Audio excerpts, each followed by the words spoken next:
Kalau menurut saya tinggal dicek sekali lagi, mestinya ada netral gitu.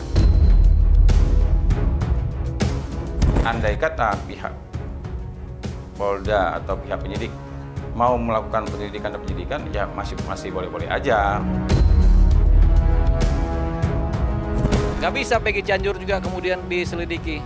Kalau hanya atas dasar rumor tanpa bukti-bukti dan saksi-saksi, ya agaknya ya susah.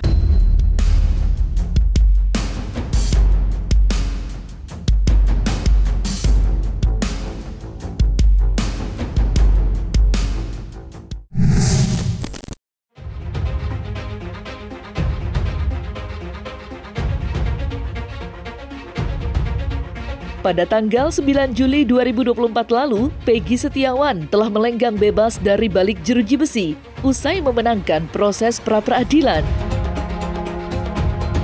Dan kini, sebuah pertanyaan besar pun bergulir kencang, yakni tentang siapa sebenarnya pelaku dari aksi keji terhadap Vina dan Eki.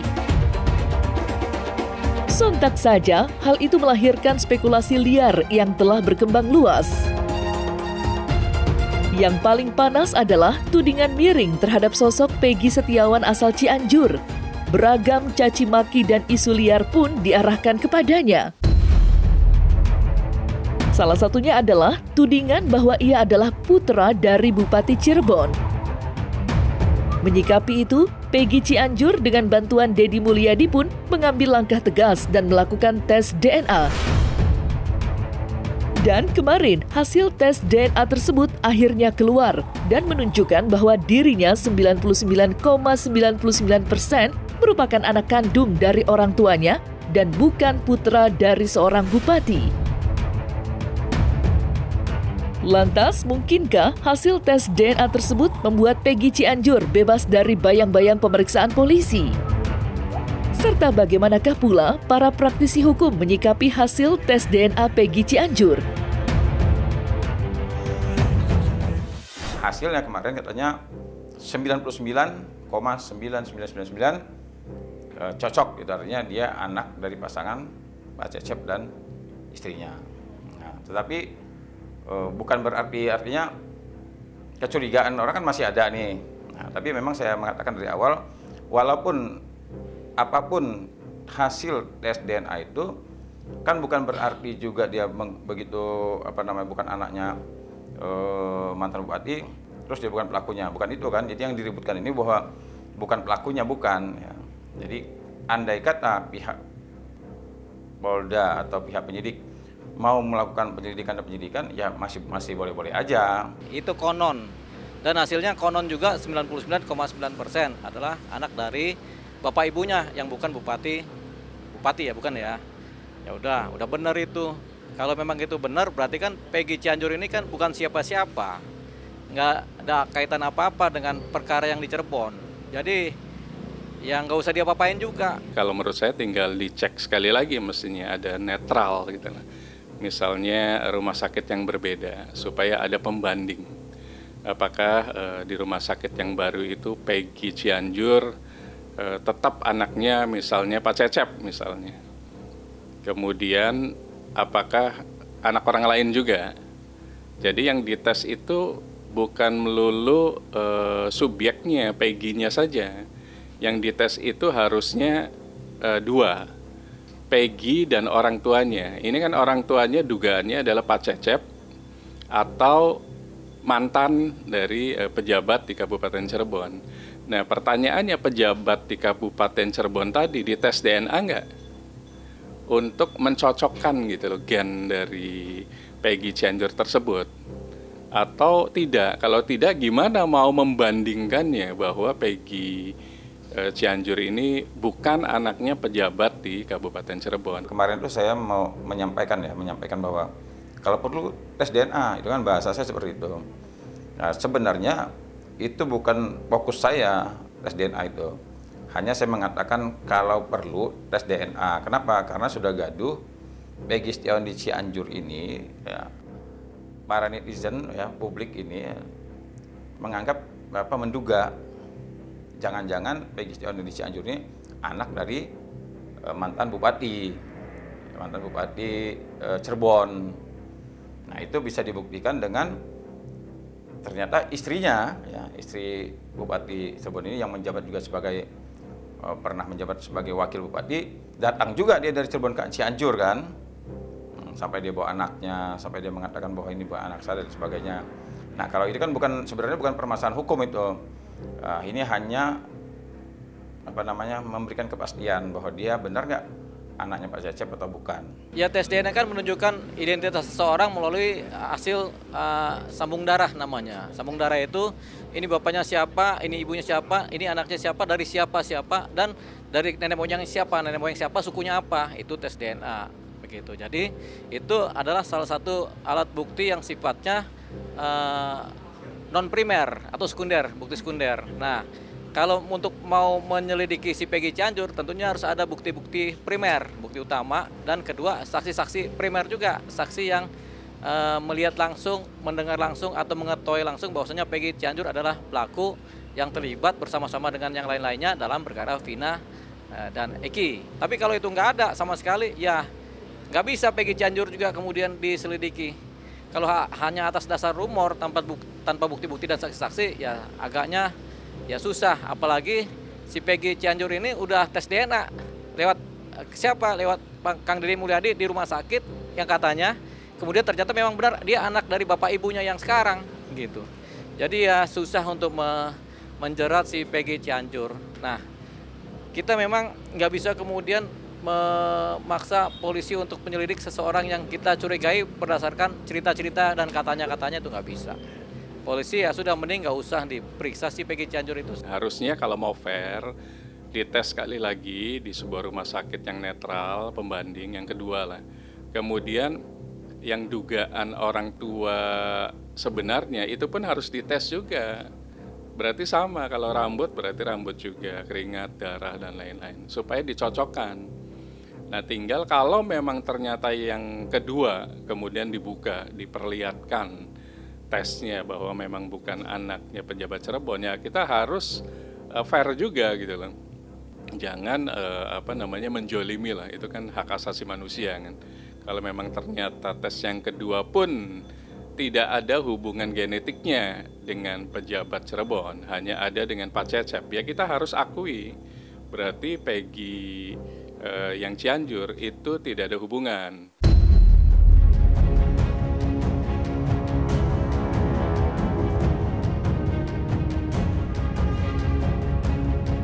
Di sisi lain, tudingan miring yang menyeret nama Peggy Setiawan Cianjur memang terus bergulir deras. Bukan tanpa sebab, hal itu didasari dengan rekam jejak digital Peggy yang penuh dengan tanda tanya. Seperti tato yang menghiasi tubuhnya dan potret kebersamaannya dengan salah satu bupati di Jawa Barat. Ditambah lagi, gelagatnya sering diartikan sebagai tanda bahwa seseorang tengah menutupi kesalahan. Atas dasar itulah dan tambahan fakta yang membuktikan kalau Peggy Cianjur merupakan anggota geng motor, praktisi hukum Herwanto Nurmansyah pun mengambil langkah tegas dengan membawa polemik ini ke Mabes Polri. Walaupun ada beberapa nama ya yang masuk ke inbox saya, ke DM saya itu, nah cuma yang sampai saat ini yang saya bisa sampaikan ke pihak penyidik ini hanya satu, karena namanya persis sama, Peggy Setiawan. Jadi kalau seandainya penyidik sekarang ya, kita berandai-andainya, andai kata penyidik sekarang melakukan penggerbekan di rumah Peggy Cianjur, pasti dia menemukan barang yang sama dia temukan di Peggy Setiawan yang di Cirebon. Karena ijazahnya sama, kakaknya sama, namanya sama, suaminya sama. Nah, sekali lagi, walaupun nama-nama itu banyak, tapi saya hanya masukkan nama Peggy Setiawan, karena itulah yang benar-benar mirip sekali. Yang pertama namanya sama persis Peggy Setiawan. Yang kedua sama-sama tinggal di Jawa Barat. Nah, kalau Peggy Setiawan yang tinggal di Cirebon itu, dia mengatakan bahwa dia pada saat dia ada di Bandung, tapi dia saya tangkap. Apa tidak menutup kemungkinan juga Peggy Setiawan yang ada di Cianjur juga bisa kan gitu. Nah, yang lebih membuat saya itu kenapa saya memberanikan diri menyampaikan berkas ini, ternyata Peggy Setiawan yang di Cianjur itu anak moderator, klub moderator. Jadi dia anggota, kalau nggak sekretaris atau apa gitu. Tapi dia memang beberapa foto-foto yang ada itu menunjukkan dia benar bahwa dia benar anggota anak motor yang namanya monreker. Nah, ini menambah keyakinan.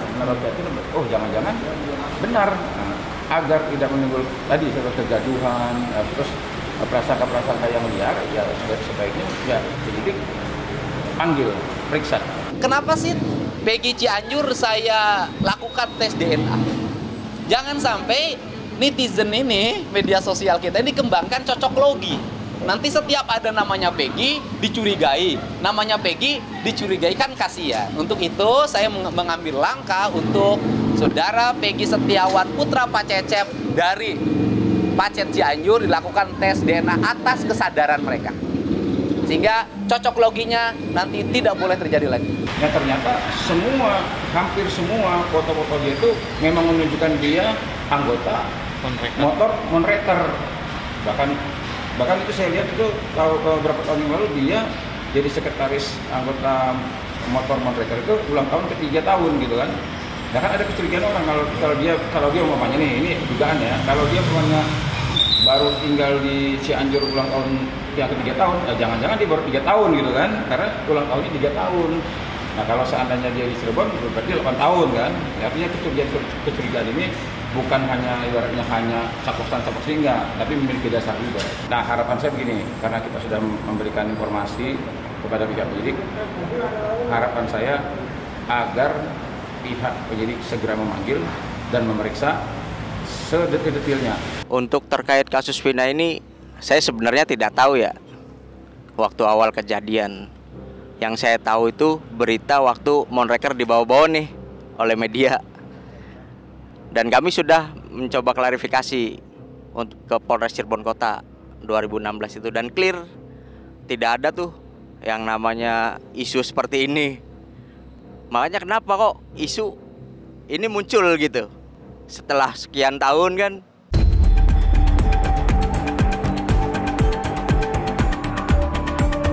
Bagaikan sebuah bola panas yang menggelinding liar sampai kemana-mana, kontroversi seputar identitas Peggy Cianjur sempat pula menyeret keluarga besar Sunjaya Purwadi Sastra selaku mantan Bupati Cirebon yang bertugas bersamaan dengan peristiwa nahas tewasnya Eki dan Vina. Beragam tudingan miring pun menyertainya, mulai dari isu yang menyebut Peggy Cianjur telah disembunyikan sang bupati pasca kejadian Vina, hingga tudingan yang mempertanyakan siapa sebenarnya ibunda dari Peggy Cianjur. Apalagi ibunda kandung Peggy Setiawan Cianjur memang tidak tertera dalam kartu keluarganya. Namun semua itu dibantah oleh Dani, putra dari Sunjaya beberapa waktu yang lalu.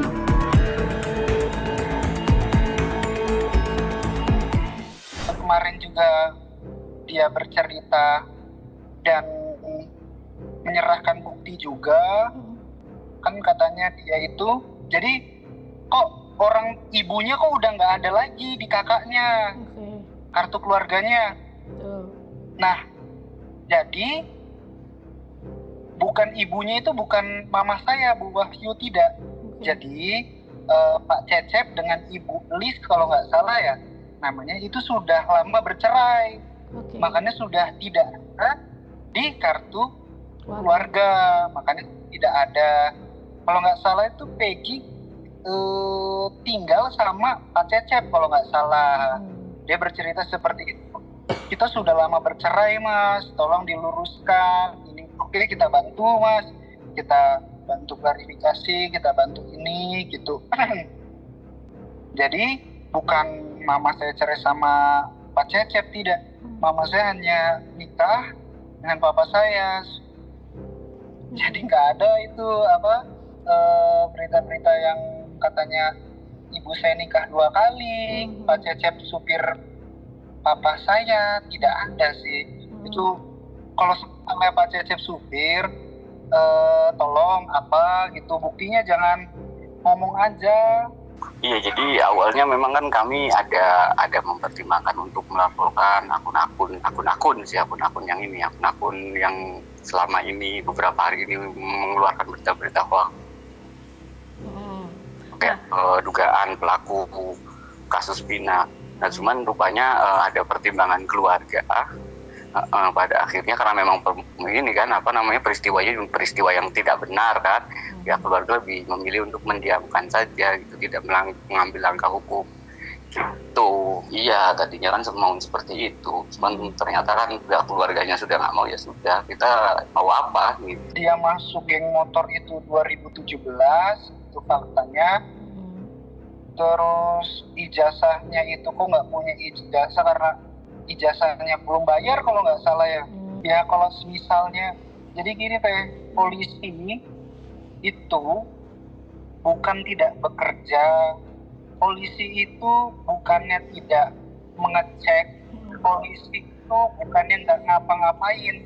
Yang jelas itu bekerja itu sudah ada aturannya. Sebelum dia ingin memeriksa seseorang, polisi itu harus ada dasar hukumnya. Kenapa saya periksa dia?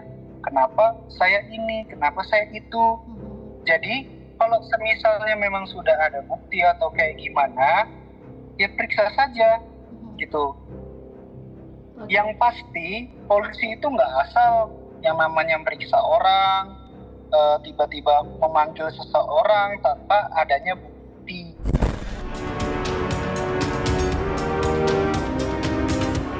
Nah, selesai sudah Cumi Lovers, saksikan terus Cumi Camp In-Depth, kabar lengkap, mendalam, dan akurat dari narasumber terpercaya.